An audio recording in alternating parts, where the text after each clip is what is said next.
איזה כביש אנחנו? איזה כביש אנחנו? 2-3 משהו בבקשה.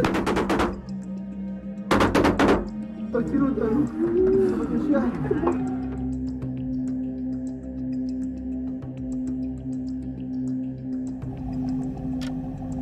7 דקות אחרי תחילת מטח הרקטות לעבר ישראל, כשהדי-ג'יי מפסיק את המוזיקה במסיבת הנובה, במצלמת הרכב של שירותי הכיבוי וההצלה נראים המבלים הראשונים יוצאים משטח המסיבה שביד הנובה, במערעים, הממוקם 8 קילומטרים מגבול רצועת עזה.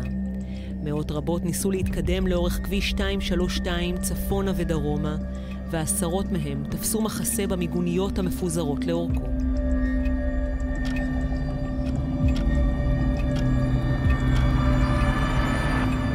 הכביש שעכשיו ריק מאדם וממכוניות יהפוך עוד מעט לשדה קטל, כשהשתלטו עליו חוליות המחבלים שחודרות ברגעים אלה לשטח ישראל. סמוך לשעה 6:45 נכנסים עשרות מחבלים מצפון רצועת עזה לשטח ישראל, דרך אנדרטת חץ שחור, ומתקדמים לעבר קיבוץ מפלסים.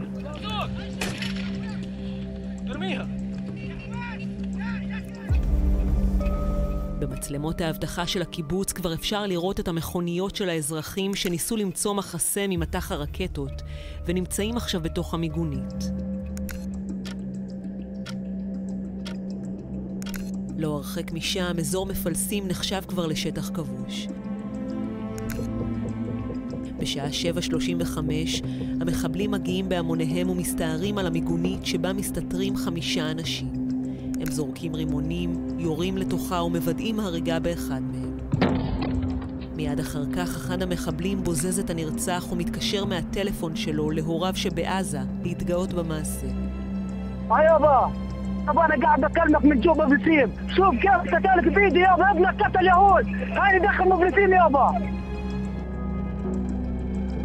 במיגונית שליד מפלסים נרצחו 4 בני אדם בשעות הבוקר המוקדמות. המחבלים נכנסו, זרקו לנו 2 רימונים אחי לתוך המיגונית, אנחנו שם אחי 200 איש בתוך המיגונים. אחי, אנשים על הרצפה בלי רגליים מתים אחי. יריות אחי, נכנסו אחי עם קלט שמתחילים לרסס.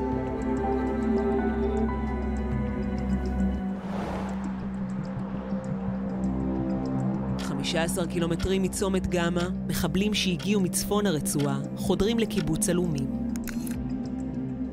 זה קורה דקה אחרי השעה 7, אז נראים המחבלים במצלמות האבטחה, חודרים דרך השער האחורי של הקיבוץ, ועושים את דרכם באין מפריע לעבר הכניסה הראשית. בציר הראשי, שממוקם מטרים אחדים מהם, אפשר לראות את התנועה הערה על הכביש, ואת המכוניות שעוצרות זו אחר זו ליד המיגונית, כשלצידה חונה ניידת משטרה. אני באתי פה חצי מהחיים. הגענו למיגונית, עצרנו פה ב5:55. לא היה עדיין ירי. אז בשלב מסוים התחלנו לשמוע ירי מאחורה מכיוון אלומים. השוטר שהיה איתנו פה ביקש מכולם להיכנס למיגונית. נכנסנו למיגונית. רגע! שמישהו ידבר ויגיד מה הולך. יש פה חיילים, זה החיילים שלנו יורים עליהם, הכל בסדר. יש פה חיילים? אבל תעשו כולם, שלא תשברו. נכנס למיגונית, עמדנו אני והשוטר פה, וביקשתי מהשוטר שידרך את הנשק, שיהיה מוכן אם יקרה משהו. הסתכלתי שהצצתי מפה, וזה 5 מטר מהצד כאילו, היה מחבל עם בנדנה ירוקה על הראש. הוא ירק ופספס אותי. ירה איזה 9 כדורים, 11 כדורים. רצתי לצד השני של הכביש, ותוך כדי שאני רץ אני צועק לשוטר שהם פה מאחורי המיגונית. הסתובבתי בחזרה לראות מה קורה, מה המצב. תוך כדי ריצה לכיוון בארי, אני שומע שנזרקים רימונים למיגונית. אחי, אנחנו ים...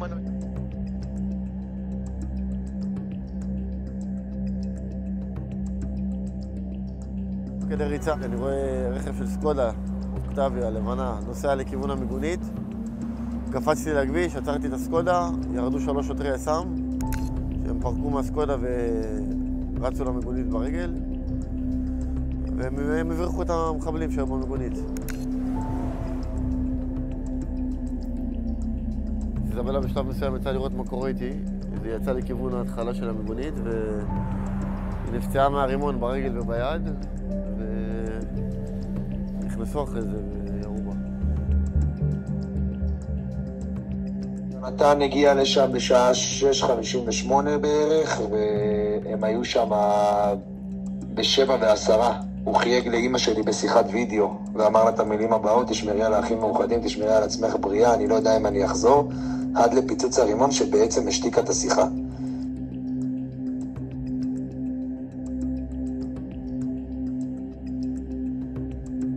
מתן בכך הגן בגופו על בת זוגו, וגם הוא היה קו ראשון לאש, כי הוא וברק דוידי עמדו ושניהם מאוד גבוהים, והם כאילו קיבלו את כל העדף.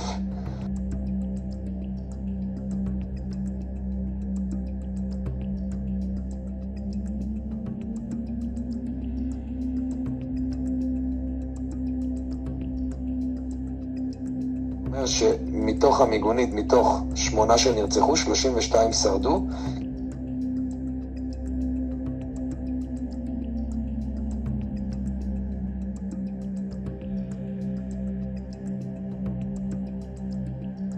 רק בשעה 10 הם חזרו לפתוח שם חמ"ל גדול, ושם באמת ריכזו את כל מחבלי הנוח'בה, והיה את הקרב יריות, והיה שם את בן שמעוני באותו עת, שבן שמעוני מהרכב שלו נחטפו אופיר צרפתי ורומי גנון שחזרה בעסקה, וכביכול בעצם משם נחטף גם השוטר רן שבילי מצומת אלומים.